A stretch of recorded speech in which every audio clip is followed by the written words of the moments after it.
या एका शापामुळे सुरू झाली तुळशी विवाहाची प्रथा. ऐकूयात यामागची पौराणिक कथा. दिवाळी तुळशीच्या लग्नापर्यंत सुरूच असते. असं म्हटलं जातं, तुळशीचे लग्न झालं की दिवाळी संपते. कार्तिक महिन्यातील प्रबोधिनी एकादशी ते कार्तिक पौर्णिमा म्हणजे त्रिपुरारी पौर्णिमेपर्यंतच्या 4 दिवसात कधीही तुळशीचे लग्न घरोघरी लावलं जातं. हिंदू धर्मात तुळशीच्या लग्नानंतर विवाह मुहूर्त सुरू होतात. आपल्या कुठल्याही सणाची एक गोष्ट असते, तशीच ती तुळशीच्या विवाहाची आहे. ही प्रथा कधी सुरू झाली, त्याचं कारण काय, या सगळ्या गोष्टी एका कथेमध्ये आहेत. तुळशी ही पूर्वीच्या जन्मात वृंदा या नावाने ओळखली जायची. मथुरेच्या कालनेमी या दैत्यराजाला मुलगी झाली. त्याने तिचं नाव वृंदा असे ठेवलं. तर ही वृंदा लहानपणापासूनच भगवान विष्णूंची भक्त. वृंदा जशी मोठी झाली तसा तिचं लग्न जालंधर नावाच्या राक्षसाशी करून देण्यात आलं. आता हा जालंधर कसा जन्माला यायची पण एक कथा आहे.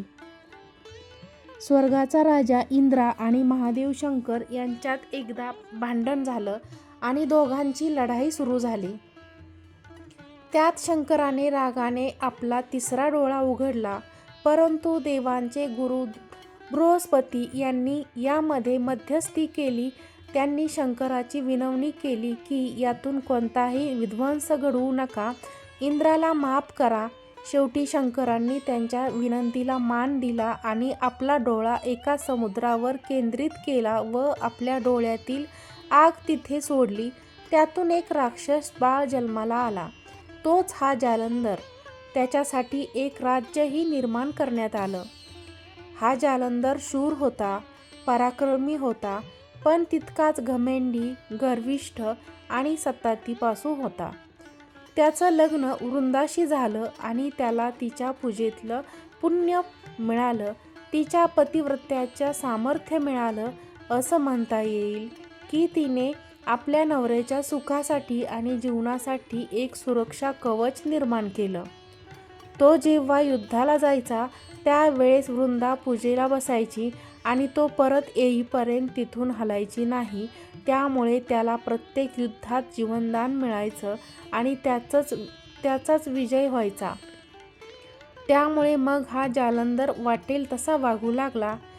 जेव्हा समुद्र मंथन झालं आणि त्यातून जो खजिना बाहेर आला, त्यावर मग जालंधर स्वतः हक्क सांगू लागला. त्याचं असं म्हणणं होतं की माझा जन्म समुद्रात झाला आहे, त्यामुळे समुद्रातल्या गोष्टींवर माझा हक्क आहे. अर्थात देवांनी त्याची मागणी धुडकावून लावली, परंतु जालंधर देवाशी युद्ध करायला लागला. त्याच्या पराक्रमामुळे आणि वृंदाच्या तपश्चर्येमुळे तो देवावर वरचढ होऊ लागला. मग सगळे देवांनी विष्णूकडे धाव घेतली. सगळे देव विष्णूला विनवणी करू लागले की जालंधरचा नायनाट करायचा. परंतु विष्णूंची एक अडचण होती, ती म्हणजे लक्ष्मीने त्यांच्याकडून वचन घेतले होते की भगवान विष्णू जालंधरला मारणार नाहीत, कारण लक्ष्मी ही देखील समुद्राचीच कन्या. त्यामुळे जालंधरला तिचा भाऊ समजत होती. भावाचा वध आपल्या नवऱ्याच्या हातून होऊ नये असा तिचा उद्देश होता. त्यामुळे भगवान विष्णू देवांना मदत करू शकत नव्हते.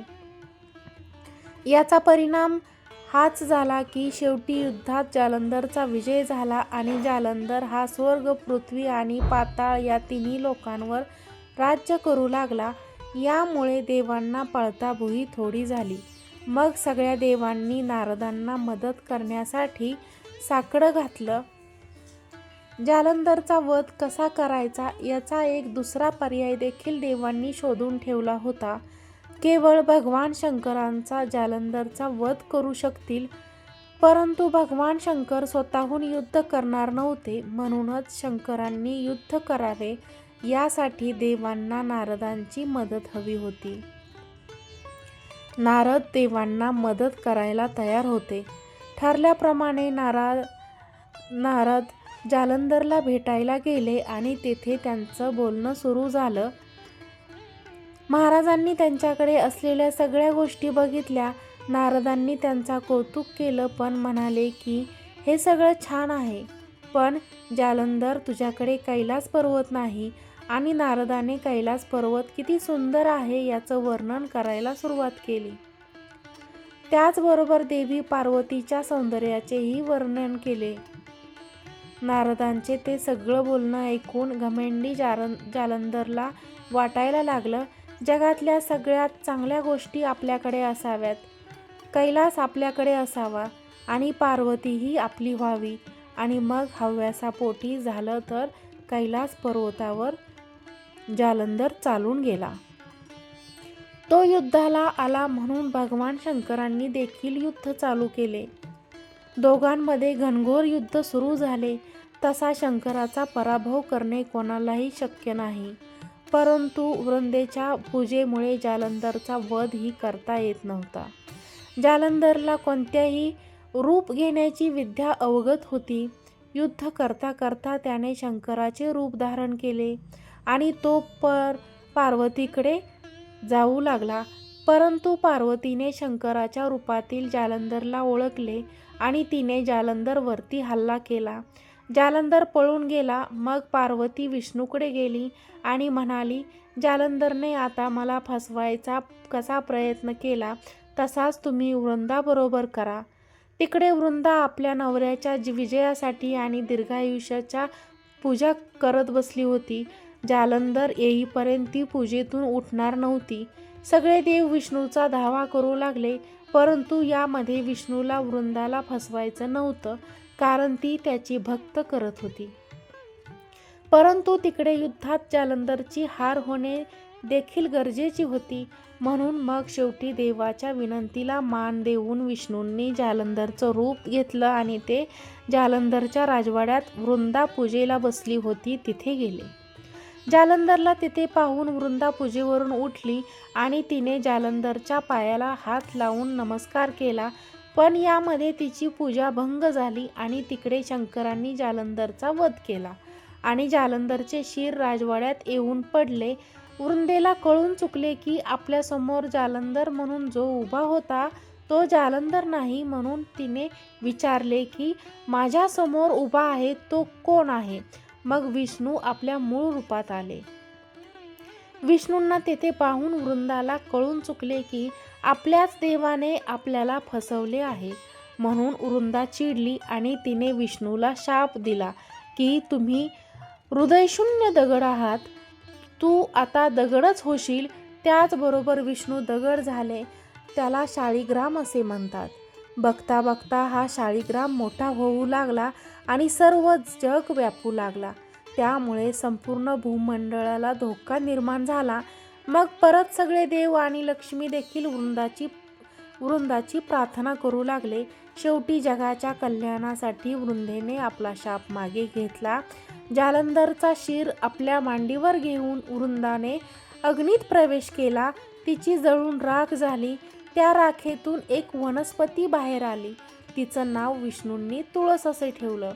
त्यानंतर विष्णूंनी तुळशीला वरदान दिलं की तुळशीबरोबर नेहमी शाळीग्राम असेल. तुळशीचे रोप प्रत्येक घरात लावले जाईल आणि त्याची पूजा केली जाईल. विष्णूला जे काही अर्पण केलं जाईल त्यावर तुळशीपत्र असेल. म्हणूनच असं मानलं जातं की तुळशीपत्र ठेवलेली कोणतीही वस्तू विष्णूपर्यंत पोहोचते. मग ते नैवेद्य असो किंवा दान केलेले धन असो किंवा आणखी काही असो. ही घटना कार्तिक महिन्यात घडली. म्हणूनच या दिवसात तुळशी विवाह केला जातो. हा तुळशी विवाह करताना तुळशीला सौभाग्याची लेणी दिली जातात. लग्नाचे सगळे विधी केले जातात आणि लग्न झाल्यानंतर फटाक्यांची आतषबाजी देखील केली जाते. विवाहित दाम्पत्यांनी तुळशीचे लग्न लावावं असं म्हटलं जातं. ज्या दाम्पत्यांना मुलगी नाही त्या दाम्पत्यांनी जर तुळशीचे लग्न लावले तर त्यांना कन्यादानाचे पुण्य मिळतं असं मानलं जातं. आता ही कथा आणि प्रथा जर पाहिली तर काहींना हा पुराणातला फोलपणा आहे असेही वाटेल. वृंदा जर इतकी नवऱ्याच्या सुखासाठी झटत होती तर आपल्या नवऱ्याने चांगलं काम करावं यासाठी तिने का प्रयत्न केले नाहीत असेही पाठवू शकते. किंवा काहींना देवाच्या गोष्टीतही स्त्रीला दुय्यम स्थान आहे असेही वाटू शकतं. पण या सगळ्या गोष्टी बाजूला ठेवून जर आपण विचार केला तर आपल्या लक्षात येईल की बहुगुणी तुळशीचे औषधी गुणधर्म माहीत झाल्यामुळेच आपल्याला पूर्वजांनी तुळस घराघरात लावली असावी असा विचार केला असावा. परंतु ही औषधी वनस्पती आहे आणि घरात लावावी असं सांगितले तर लोक लावतील याची खात्री नाही. यामागे काही धार्मिक अधिष्ठान लावलं की ते मात्र पाळलं जातं हे लक्षात असल्यामुळेच अशा प्रकारे तुळशीचे महत्त्व जपले गेले आहे. या सगळ्यांमध्ये एक गोष्ट मात्र छान वाटते की भारतीय संस्कृतीत आपल्या रोजच्या जीवनात येणारे प्रत्येक गोष्टींबद्दल आदर व्यक्त केला जातो. आपल्या सभोवतालच्या पर्यावरणाचाही विचार केला जातो. वटपौर्णिमेला वडाची पूजा केली जाते, बैलपोळ्याला बैलांची पूजा होते, तसेच तुळशी विवाहाला तुळशीची पूजा होते. आपल्या आनंदात आपले सण उत्सव साजरा करण्यात आपण आपल्या पर्यावरणाचाही समावेश करतो, याचे आभारही मानतो असं म्हणायला हरकत नाही.